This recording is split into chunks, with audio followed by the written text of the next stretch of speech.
ఒక long break తర్వాత మన టీమిండియా మళ్ళీ మైదానంలోకి అడుగు పెట్టబోతుంది. సెప్టెంబర్ 19వ తేదీ నుండి బంగ్లాదేశ్ టీంతో 2 టెస్ట్ మ్యాచ్ల సిరీస్ ఆడబోతున్నారు. సో ఈ సిరీస్ అయితే 2 జట్లకు చాలా ఇంపార్టెంట్. ఎందుకంటే ప్రజెంట్ WTC పాయింట్స్ టేబుల్లో చూసుకుంటే మన టీమిండియా టాప్లో ఉన్నారు, వేరాజ్ బంగ్లాదేశ్ టీం 4th ప్లేస్లో ఉన్నారు. దీంతో ఈ సిరీస్ని గెలిచిన టీం పాయింట్స్ టేబుల్లో తమ ప్లేస్ను బలపరుచుకుంటే ఓడిపోయిన టీం మేబీ కిందకి పడిపోవచ్చు. ఎస్పెషల్లీ బంగ్లాదేశ్ టీం వాళ్ళు కనుక ఈ సిరీస్లో గెలిచారంటే WTC ఫైనల్ రేస్లో చాలా స్ట్రాంగ్గా ముందుకు వస్తారు. అదే మన టీమిండియా గెలిచిందంటే WTC ఫైనల్ బెర్త్ను చాలా వరకు కన్ఫర్మ్ చేసుకునే స్థాయికి వెళ్తారు. సో మేబీ ఇది చాలా మందికి ఒక చిన్న టెస్ట్ సిరీస్ లానే కనిపించవచ్చు. 2 టెస్ట్ మ్యాచ్లు కదా ఏం పర్వాలేదు అనుకుంటారు. బట్ WTC కాంటాక్ట్స్లో చూసుకుంటే మాత్రం ఈ సిరీస్ 2 టీంలకు అత్యంత కీలకం. పైగా ఇప్పుడు బంగ్లాదేశ్ టీంని మనం పసుకున్న టీంలో కూడా అంచనా వేయలేం. వాళ్ళు రీసెంట్గానే పాకిస్తాన్కి వెళ్ళి పాకిస్తాన్ టీంను 2-0 తేడాతో ఓడించారు. సో బంగ్లాదేశ్ టీం అయితే వెరీ హై ఆన్ కాన్ఫిడెన్స్. దీంతో మన టీమిండియా ఎక్కడ కూడా వాళ్ళని తక్కువ అంచనా వేయడానికి వీలు లేదు. బట్ ఎనివే ఓవరాల్గా చూసుకుంటే ఇప్పటివరకు 2 జట్ల మధ్య జరిగిన మ్యాచ్ల్లో మన టీమిండియానే బంగ్లాదేశ్ టీంని గట్టిగా డామినేట్ చేసింది. ఇన్ఫాక్ట్ ఇప్పటివరకు బంగ్లాదేశ్ టీం మన టీమిండియా మీద ఒక్క టెస్ట్ మ్యాచ్ కూడా గెలవలేదు. సో 2 జట్లు మొత్తం 13 టెస్ట్ మ్యాచ్లు తలపెడితే మన టీమిండియా 11 మ్యాచ్లో గెలిచింది. బట్ బంగ్లాదేశ్ టీం ఒక్క మ్యాచ్లో కూడా గెలవలేదు. కేవలం 2 టెస్ట్ మ్యాచ్లను డ్రాగా చేసుకోగలిగారు అంతే. వీళ్ళు ఇండియా వేదికగా మ్యాచ్లు జరిగినప్పుడు చూసుకుంటే అసలు బంగ్లాదేశ్ టీం మన మీద ఒక మ్యాచ్ను కూడా డ్రా చేసుకోలేకపోయింది. సో మన వాళ్ళైతే బంగ్లాదేశ్ టీం మీద 10 టెస్ట్ మ్యాచ్లు ఆడారు, వాటిలో 8 గెలిచి 2 డ్రా చేసుకున్నారు. బట్ ఇండియాలో జరిగిన 3 టెస్ట్ మ్యాచ్లో చూసుకుంటే మాత్రం మన వాళ్ళు క్లీన్ స్వీప్ 3-3 గెలిచేశారు. సో మన టీమిండియాకి అయితే బంగ్లాదేశ్ టీం మీద చాలా స్ట్రాంగ్ రికార్డు ఉంది. బట్ ముందే చెప్పుకున్నాం, బంగ్లాదేశ్ టీంను తక్కువ అంచనా వేయకూడదు. పాకిస్తాన్ వాళ్ళు కూడా ఎలాంటి స్ట్రాంగ్ రికార్డుతోనే బంగ్లాదేశ్ మీద బరిలోకి దిగారు, కానీ అనూహ్యంగా ఫలితాలు తారుమారైపోయాయి.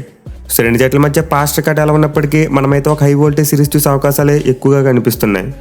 ఇక ఈ మ్యాచ్ని అయితే చెన్నైలోని చపాక్ స్టేడియం వేదికగా ఆడబోతున్నారు. అంటే ఇక్కడ పిచ్ రిపోర్ట్ చూసుకుంటే నార్మల్గా ఒక స్పిన్ ఫ్రెండ్లీ వికెట్, ఎక్కువగా స్పిన్నర్స్ పండగ చేసుకుంటూ ఉంటారు.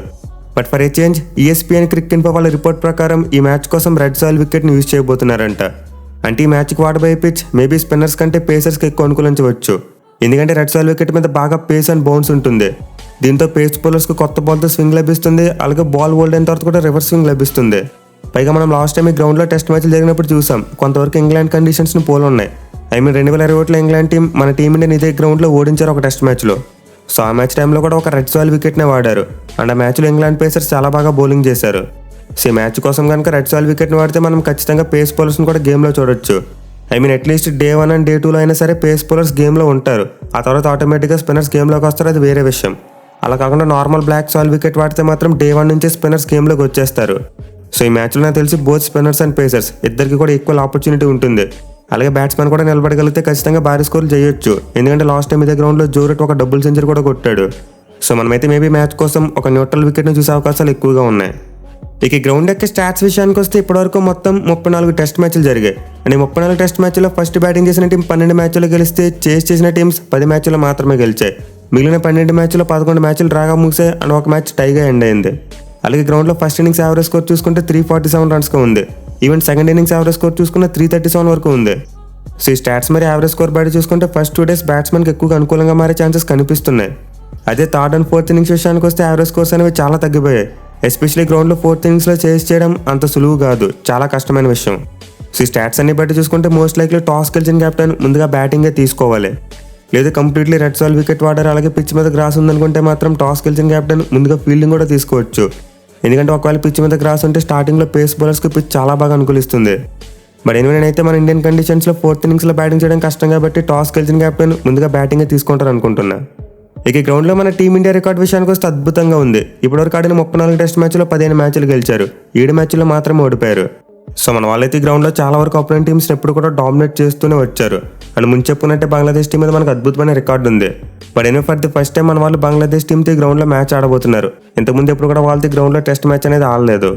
సో రికార్డ్స్ పరంగా చూసుకున్నా, టీమ్ స్ట్రెంత్ పరంగా చూసుకున్నా, ఎన్నింటి పరంగా చూసుకున్నా మన టీమిండియానే బలంగా కనిపిస్తుంది. బట్ ఇంత ముందర బంగ్లాదేశ్ టీంని తక్కువ అంచనా వేయకూడదు. ఒక 4 to 5 years బ్యాక్ వెళ్తే వాళ్ళు ఇంకా పసికొనలానే ఉండేవారు. బట్ ఈ మధ్యకాలంలో మాత్రం బంగ్లాదేశ్ టీం ఒక స్ట్రాంగ్ టీమ్గా గ్రో అవుతుంది. సో డెఫినెట్లీ టెస్ట్ సిరీస్ అయితే చాలా అంటే చాలా ఇంట్రెస్టింగ్గా జరిగే అవకాశాలు ఉన్నాయి. ఇక మ్యాచ్ యొక్క టైమింగ్స్ మరియు బ్రాడ్కాస్టర్ విషయానికి వస్తే మ్యాచ్ మార్నింగ్ 9:30 AM స్టార్ట్ అవుతుంది. అంటే సెప్టెంబర్ 19వ తేదీ నుండి సెప్టెంబర్ 23వ తేదీ వరకు 5 రోజులు కూడా మార్నింగ్ 9:30కే మ్యాచ్ స్టార్ట్ అవుతుంది. అండ్ లైవ్ టెలికాస్ట్ విషయానికి వస్తే మొబైల్ అయితే Jio Cinema యాప్లో లైవ్ ఇస్తారు. అలా కాకుండా టీవీలో చూడాలనుకుంటే Sports 18 1, 2, 3 ఛానల్లో లైవ్ వస్తుంది. ఇక వెదర్ రిపోర్ట్ విషయానికి వస్తే మ్యాచ్కి వర్షం పడడానికి ఏమీ లేదు. మనమైతే ఫుల్ మ్యాచ్ను ఎటువంటి బ్రేక్స్ లేకుండా చూసే అవకాశాలు పుష్కలంగా కనిపిస్తున్నాయి. ఇక టీమ్స్ విషయానికి వస్తే ముందే చెప్పుకున్నాం, బంగ్లాదేశ్ టీం మంచి చూపు మీద ఉన్నారు. వాళ్ళు చివరిగా పాకిస్తాన్ టీంను పాకిస్తాన్లో 2-0 తేడాతో ఓడించారు. సో ఈ సిరీస్ విక్టరీ తర్వాత అయితే బంగ్లాదేశ్ కాన్ఫిడెన్స్ ఖచ్చితంగా స్కై రాకెట్గా ఉంటుంది. బట్ అది కాన్ఫిడెన్స్ వరకు అయితే ఓకే, కానీ ఓవర్ కాన్ఫిడెన్స్గా మారితే మాత్రం ఖచ్చితంగా దెబ్బడిపోతారు. ఎందుకంటే వాళ్ళు ఇప్పుడు ఆడబోయితే పాకిస్తాన్తో కాదు, ఇండియా టీంతో. సో మన టీమిండియా అయితే ఇప్పుడు కూడా చిన్న టీంలను తక్కువ అంచనా వేయదు. మన వాళ్ళు చిన్న పామును కూడా పెద్ద కర్రతోనే కొట్టి చంపేస్తారు. దీంతో బంగ్లాదేశ్ టీం మన టీమిండియా ఓడించాలంటే ఖచ్చితంగా చాలా ఎఫర్ట్ పెట్టాలి. పైగా మన captain Rohit Sharma already hint ఇచ్చేశాడు ఈ సిరీస్ని ఎక్కడ కూడా లైట్ తీసుకోమని చెప్పి. సో బంగ్లాదేశ్ టీం ఈ సిరీస్లో మన టీమిండియా ఓడించాలంటే ఖచ్చితంగా 100% ఎఫర్ట్ పెట్టాలి, లేకపోతే వాళ్ళకి సిరీస్కి వెళ్ళడం ఇంపాసిబుల్.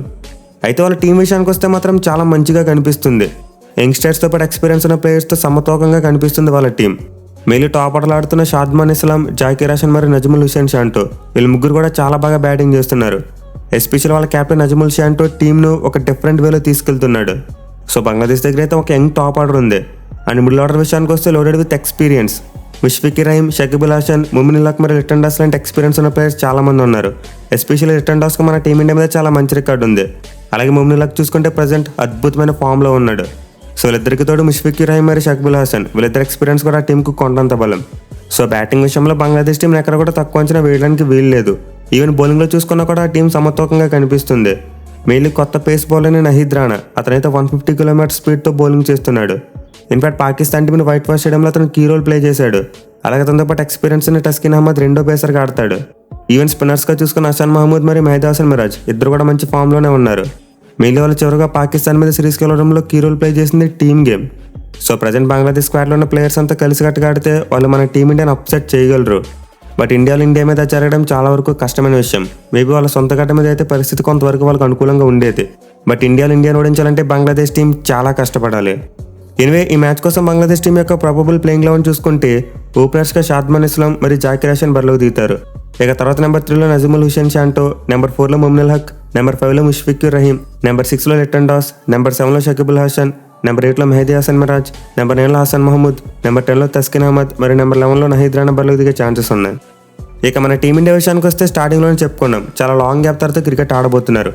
మోస్ట్ ఇంపార్టెంట్లీ మన టీమిండియా చివరిగా శ్రీలంక టీం మీద వన్డే సిరీస్ ఓడిపోయిన తర్వాత ఈ సిరీస్ ఆడబోతున్నారు. సో వన్డే సిరీస్ ఓడడం నుంచి ఖచ్చితంగా మన టీమిండియా కంబ్యాక్ చేయాలని చాలా బలంగా ఆలోచిస్తుంది. ఇన్ఫాక్ట్ నేను మన కెప్టెన్ రోహిత్ శర్మ ఇంటర్వ్యూలో మాట్లాడిన దాన్ని బట్టి మనం అర్థం చేసుకోవచ్చు మన వాళ్ళు ఈ సిరీస్ని ఎంత సీరియస్గా తీసుకున్నారు అనే దాన్ని. సో మైండ్ సెట్ ప్రకారం చూసుకుంటే మన వాళ్ళైతే బలంగా ఫిక్స్ అయిపోయారు ఈ సిరీస్లో గెలవాలని చెప్పి. అండ్ ఆల్సో దానికి తగ్గట్టుగానే ఫస్ట్ టెస్ట్ మ్యాచ్ కోసం చాలా బలమైన స్క్వాడ్ని పిక్ చేశారు. అలాగే బలమైన స్క్వాడ్ నుండి స్ట్రాంగెస్ట్ ప్లేయింగ్ లెవెన్ ఆడించబోతున్నామని చెప్పి రోహిత్ శర్మ హింట్ కూడా ఇచ్చాడు. సో మనమైతే ఫస్ట్ టెస్ట్ మ్యాచ్ కోసం మన టీమిండియాలో ఎలాంటి ఎక్స్పెరిమెంట్స్ చూడకపోవచ్చు. కంప్లీట్లీ స్ట్రాంగ్ ప్లేయింగ్ లెవెన్ మన వాళ్ళు బరిలోకి దింపబోతున్నారు. మెయిన్లీ మన వాళ్ళకి బ్యాటింగ్లో విరాట్ కోహ్లీ మరియు రిషబ్ పంత్ ఇద్దరికి కూడా ఈ సిరీస్ చాలా కీలకం. ఎందుకంటే టెస్ట్ ఫార్మాట్లో కోహ్లీ రీసెంట్ ఫామ్ అంత మంచిగా లేదు. అండ్ రిషబ్ పంత్ చూసుకుంటే ఆల్మోస్ట్ 20 months తర్వాత టెస్ట్ క్రికెట్ ఆడబోతున్నాడు. సో మన వాళ్ళు ఈ సిరీస్తో మొదలుపెట్టి వరుసగా 10 టెస్ట్ మ్యాచ్లు ఆడబోతున్నారు. అండ్ ఈ 10 టెస్ట్ మ్యాచ్లు ఇద్దరు కన్సిస్టెంట్గా ఆడాలంటే ఫస్ట్ మ్యాచ్ అనేది చాలా ఇంపార్టెంట్. ఈవెన్ కేఎల్ రాహుల్కి చూసుకుని ఈ మ్యాచ్ చాలా కీలకం. ఎందుకంటే అతను కూడా ఆఫ్లైన్ టెస్ట్ ఫార్మాట్లో ఎక్కువ మ్యాచ్లు ఆడలేదు. ఇంగ్లాండ్తో జరిగిన సిరీస్లో కొన్ని మ్యాచ్లు ఇంజరీ కారణంగా మిస్ అయ్యాడు. సో మన టీమిండియా మిడిల్ ఆర్డర్ బ్యాట్స్మెన్ అందరికీ కంబ్యాక్ చేయడానికి ఈ సిరీస్ ఒక గోల్డెన్ ఆపర్చునిటీ. ఇక టాప్ ఆర్డర్ విషయానికి వస్తే పెద్దగా ప్రాబ్లమ్స్ ఏం లేవు. రోహిత్ శర్మ, జైస్వాల్ మరియు గిల్ ముగ్గురు కూడా మంచి ఫామ్లో ఉన్నారు. మెయిన్లీ కెప్టెన్ హిట్మెన్ అయితే వేరే బాధలు బాదుతున్నాడు. ఈవెన్ జైస్వాల్ చూసుకొని ఇంగ్లాండ్ జరిగిన సిరీస్లో ఎంతలా రెచ్చిపోయాడో మనం క్లియర్గా చూసాం. అలాగే గిల్ కూడా సిరీస్ స్టార్టింగ్లో సరిగ్గా ఆడకపోయిన తర్వాత ఫామ్ అందుకున్నాడు. సో టాప్ ఆర్డర్ పరంగా మన టీమిండియాకి పెద్దగా కష్టాలు లేవు. బట్ మిడిల్ ఆర్డర్ నుండి ఆ పెద్ద ఇన్నింగ్స్లు ఇంకా రావాలి. ఇక బౌలింగ్ విషయానికి వస్తే ఆబ్వియస్లీ 4 ప్లేస్లు అయితే ఫిల్ అయిపోయాయి. బుమ్రా, సిరాజ్, అశ్విన్ మరియు జడేజా ఈ నలుగురు కూడా ఖచ్చితంగా ప్లేయింగ్ లెవెన్లో ఉంటారు. ఎందుకంటే రోహిత్ శర్మ ఆల్రెడీ చెప్పేశాడు స్ట్రాంగెస్ట్ పాసిబుల్ ప్లేయింగ్ లెవెన్ పెడతామని చెప్పి. సో మేము 5th బౌలింగ్ ఆప్షన్ కోసమే కొంతవరకు కాంపిటీషన్ ఉండొచ్చు. ఎందుకంటే మన వాళ్ళ దగ్గర చాలా ఆప్షన్స్ ఉన్నాయి. బ్యాటింగ్ డెప్త్ ఎక్కువగా కావాలనుకుంటే అక్షర్ పటేల్ని ఆడించవచ్చు. లేదు స్పిన్ బౌలింగ్లో వెరైటీ ఎక్కువగా కావాలనుకుంటే కుల్దీప్ యాదవ్ని ఆడిస్తారు. అలా కాకుండా రెడ్ సాయిల్ వికెట్ వాడుతున్నాం కాబట్టి ఒక ఎక్స్ట్రా పేసర్ కావాలనుకుంటే ఆకాశ్ దీప్ని కూడా ఆడించవచ్చు. సో 5th బౌలింగ్ ఆప్షన్గా ఎవరు ఆడతారనేది చెప్పడం చాలా కష్టం. బట్ నేనైతే కుల్దీప్ యాదవ్కి ఎక్కువ ఆపర్చునిటీ ఉందనుకుంటున్నా. సో బౌలింగ్ విషయంలో కూడా మన టీమిండియాకి పెద్దగా సమస్యలు లేవు. బుమ్రా మరియు అశ్విన్ లాంటి బౌలర్స్ బీభత్సమైన ఫామ్లో ఉన్నారు. అలాగే జడేజా ఏం చేయగలడో మనందరికీ బాగా తెలుసు. సో ఈ మ్యాచ్ కోసం మన టీమిండియా ప్రాబబుల్ ప్లేయింగ్ లెవెన్ చూసుకుంటే ఓపెనర్స్గా రోహిత్ శర్మ మరియు యశస్వి జైస్వాల్ బరిలోకి దిగుతారు. ఇక తర్వాత నెంబర్ 3లో శుభ్మన్ గిల్, నెంబర్ 4లో విరాట్ కోహ్లీ, నెంబర్ 5లో రిషబ్ పంత్, నెంబర్ 6లో కేఎల్ రాహుల్, నెంబర్ 7లో రవీంద్ర జడేజా, నెంబర్ 8లో రవి అశ్విన్, నెంబర్ 9లో కుల్దీప్ యాదవ్ ఆర్ అక్షర్ పటేల్, నెంబర్ 10లో జస్ప్రీత్ బుమ్రా మరియు నెంబర్ 11లో మొహమ్మద్ సిరాజ్ బరిలోకి దిగే ఛాన్సెస్ ఉన్నాయి.